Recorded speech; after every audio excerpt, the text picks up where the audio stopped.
आज मेसमध्ये सकाळी सकाळीच खूप गडबड झालेली आहे. पहिली मी मेसच्या मुलींची टिफिन बनवून दिले. त्यानंतर मला अजून 2 ताटं आले दुपारच्या जेवणासाठी. तर चला झटपट त्यांच्यासाठी भाजी बनवूया.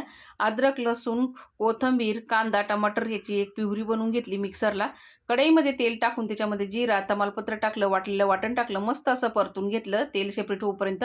नंतर घरगुती मसाला, लाल काश्मीरी मिरची पावडर, धना पावडर, गरम मसाला, हळद आणि पनीर सुहाना मसाला टाकला. मस्त असं परतून घेतल्यानंतर त्यामध्ये फ्रोझन मटर टाकून मस्त असे ते पण परतून घ्यायचे चांगले. नंतर त्यामध्ये गरम पाणी टाकलं मी आणि मस्त असं उकळी काढून घेतली. नंतर त्यामध्ये मी पनीरचे तुकडे टाकले आणि मस्त मटर पनीर शिजून घेतला.